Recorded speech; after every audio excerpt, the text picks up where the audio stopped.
Continuamos en Perfil, estamos conversando con el abogado José Jesús Torres Leal en esta emisión en la que estamos abordando el tema relacionado con las reformas que se le hicieron recientemente, concretamente el 21 de septiembre, al ordenamiento jurídico venezolano en materia penal. Código Orgánico Procesal Penal, Código Orgánico Penitenciario, también relacionado con el Código de Justicia Militar, y que escudriñando estamos permitiendo que la colectividad tenga conocimiento y manejo de la materia para que siga también en su proceso de conocimiento y ampliando la información y el dominio sobre estos temas tan importantes que tocan a nuestra ciudadanía. Hay un tema pendiente que tiene que ver con el artículo 430 del Código Orgánico Procesal Penal, que tiene que ver con el efecto suspensivo a propósito de las apelaciones que los fiscales del Ministerio Público hacían a la decisión del juez, por lo menos en materia de libertad. ¿Cómo podemos explicar este aspecto? Fíjese, la reforma establece que el juez debe atender a la proporcionalidad. ¿Okay? La privación de libertad de un ciudadano debe ser proporcional por el hecho que comete. ¿Okay? ¿Qué sucede con esa apelación de efecto suspensivo? Cosa que a criterio de José Torres, salvo mejor criterio, no debe existir en la justicia venezolana. ¿Por qué? Porque eso se instauró con una finalidad de control ante los jueces, porque según habían jueces corruptos, jueces que no sabían la aplicación del derecho, y tenía que existir un control para que una alzada corrigiera esa situación. Y eso es lo que ha ocurrido con esa apelación o efecto suspensivo. ¿Por qué? Porque el juez pierde preponderancia en la figura de juez, ¿ok? De administrador de justicia, porque quien administra justicia es el juez. Entonces, resulta que comenzó esa apelación con efecto suspensivo, donde le dan la posibilidad al fiscal, si no está de acuerdo con una libertad emitida por parte del juez, apela con efecto suspensivo. ¿Ok? Eso era inicialmente en la etapa de investigación, en la primera etapa, y hasta la audiencia preliminar. ¿Qué sucedió con esto? Eso fue creado para esa fase, hasta la fase intermedia. ¿Qué sucedió? Que de manera inescrupulosa, el fiscal comenzó a utilizar esa figura a la finalización de los juicios orales. Entonces sucedía, Joel, que uno como defensor duraba 10 meses, 12 meses, un año, año y medio, 2 años a veces, en la realización de un juicio, mientras entre sesión y sesión y sesión, y resulta que cuando lograbas obtener... Y el reo aprendido. El reo aprendido, ¿ok? Cuando lograbas obtener una sentencia absolutoria, entonces el fiscal tenía la obligación verbal de apelar de esa decisión. ¿La obligación o la posibilidad? No, la posibilidad la tiene, pero ellos en la práctica era obligatorio. O sea, era como un lineamiento que de hecho, que... hay fiscales que han sido destituidos luego... Porque no lo aplican. Porque no lo aplican, ¿ok? Gracias a Dios, eso terminó. Ya eso no puede hacerse, ¿ok? En la etapa de juicio. ¿Podemos explicar un caso en lenguaje común para que la colectividad pueda apreciar la importancia de un caso de esta naturaleza? Ok, fíjate. Detienen a una persona presuntamente involucrada en un homicidio, como presunto autor o cómplice. Y lo detiene, lo ponen a la orden del Ministerio Público, el Ministerio Público lo presenta al Tribunal de Control. Resulta que el Tribunal de Control analiza las actuaciones y no hay ninguna vinculación, ningún elemento de convicción de esa persona con la ejecución o una relación de causalidad entre su accionar y la muerte del ciudadano. ¿Qué debe hacer el juez? ¿Privar de libertad? No, porque usted fiscal no me está trayendo elementos de convicción para vincularlo. Y para un juez privar de libertad a un ciudadano se tienen que dar los requisitos. Y entre esos requisitos es suficientes elementos de convicción que vinculen a esa persona en el hecho. Resulta que el juez, administrando justicia con ética, otorga la libertad bajo una medida cautelar para que se continúe la investigación. Entonces el fiscal, en esa audiencia, apela a la decisión con efecto suspensivo.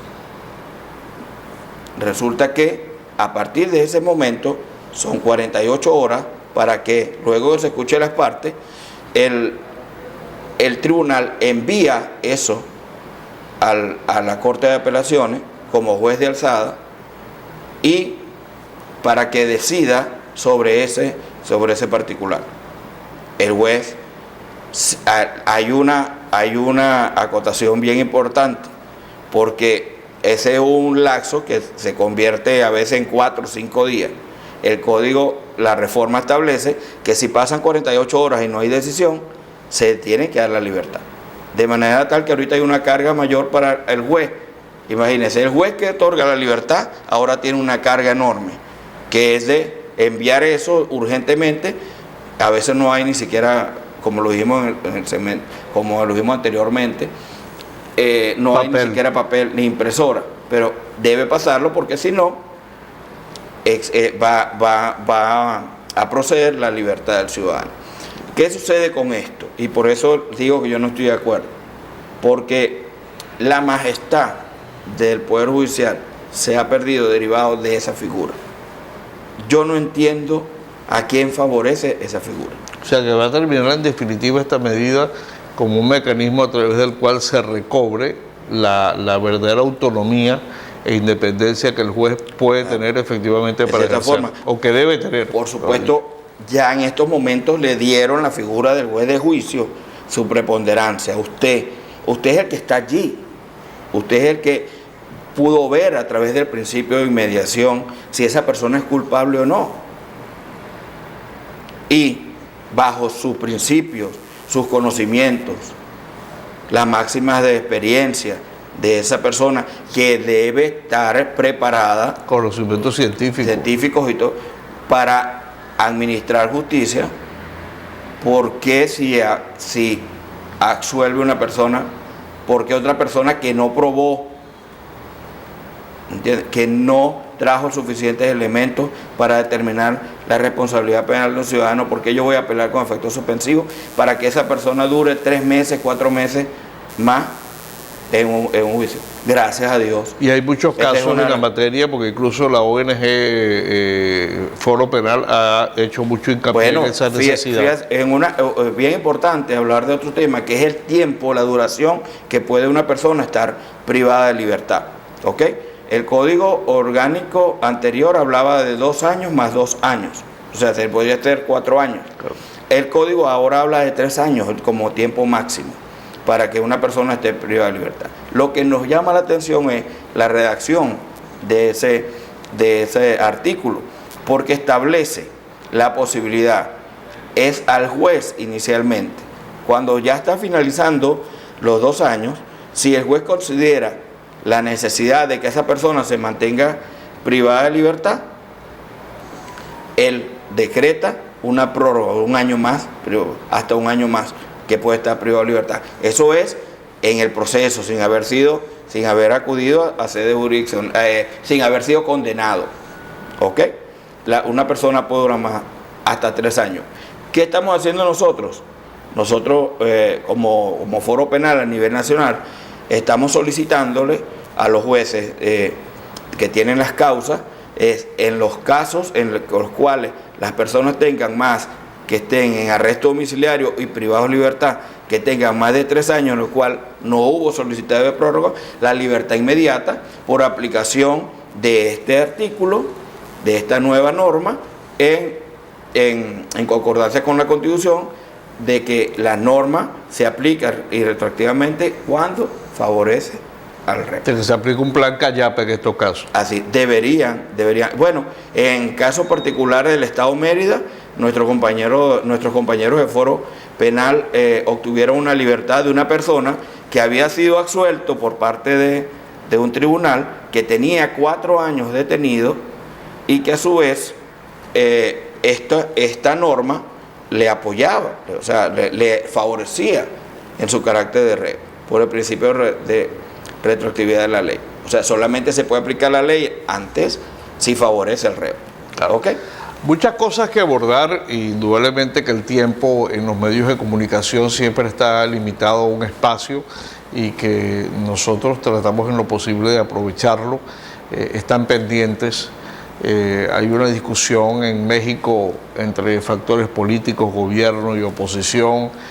Uno de los temas sobre los cuales se ha solicitado en Venezuela debe abordarse en materia de reformas, en materia de cambios, tiene que ver precisamente con el tema de la justicia, a los fines de garantizar una seguridad jurídica al ciudadano.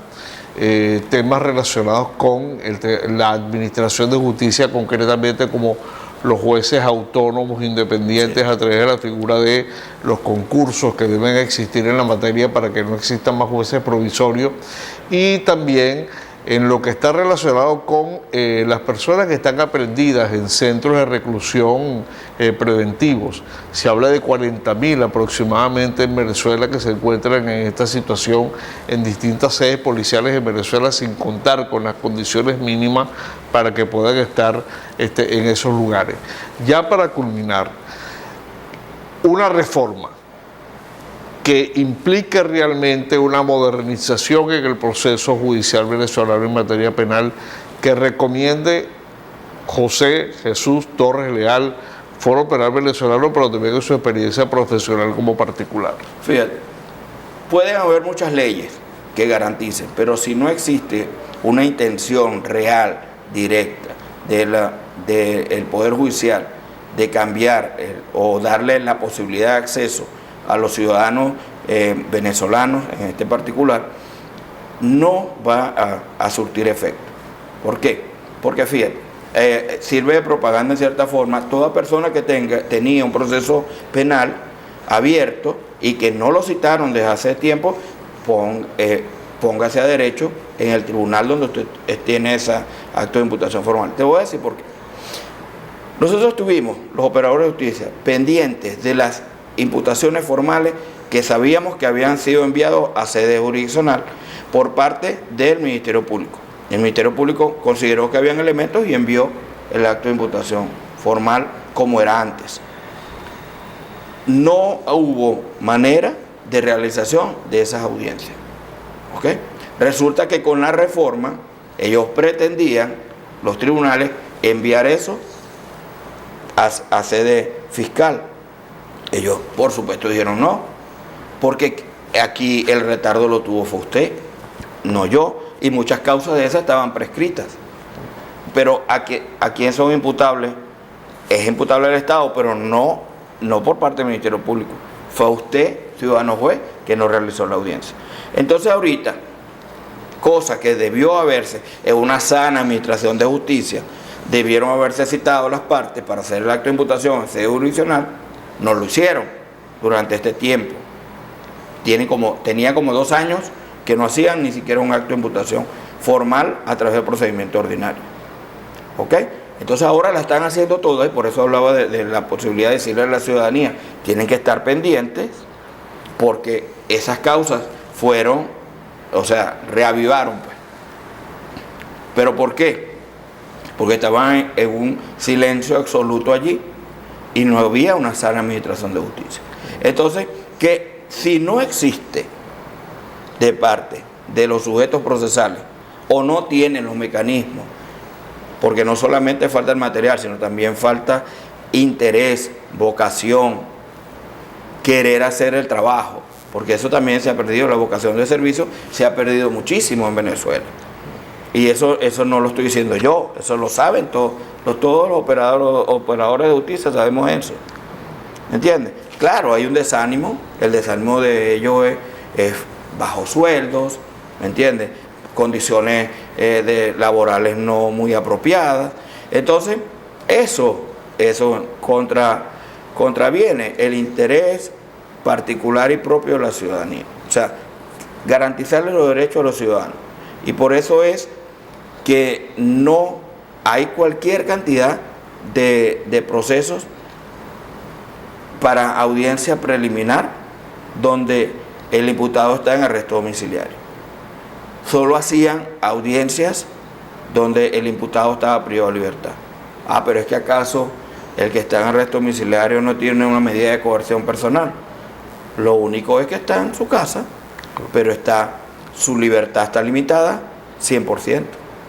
Ah, que no se cumple en la actualidad, que no se cumple, que el ciudadano sale, bueno, porque no hay los mecanismos por parte de los órganos del Estado de mantenerlo. Entonces, como le decía, pueden haber 1000 reformas, pero si no existe la intención verdadera de que se administre justicia sanamente, en el cual es necesario que volvamos a tener jueces independientes. Esa es la decisión, más importante. Para mí, la decisión más importante, que se borre aquella visión que tenemos de la jueza Fiuni, que haya un cambio real, que se evidencie un cambio real de que cualquier juez que puede dictar una medida no va a tener como consecuencia de esa medida, va a ser detenida y no va a ser investigada, sino que simplemente se establezcan mecanismos en los cuales pueda ser administrada la justicia de manera eficaz, veraz y garantizando los derechos a la ciudadanía. Muchas gracias al abogado José Jesús Torres Leal por habernos acompañado en esta oportunidad. Interesante todo lo que hemos abordado, materias que seguramente quedan pendientes, que en su momento lo volveremos a abordar. Gracias a ustedes por tenernos en su pantalla. La invitación a que se mantengan en la programación de TRP con perfil todos los domingos a las 11 de la mañana y en los horarios y en los mecanismos de retransmisión que siempre tenemos disponibles. Complacido haber estado con ustedes nuevamente y les deseamos mucho éxito y mucha suerte a todos.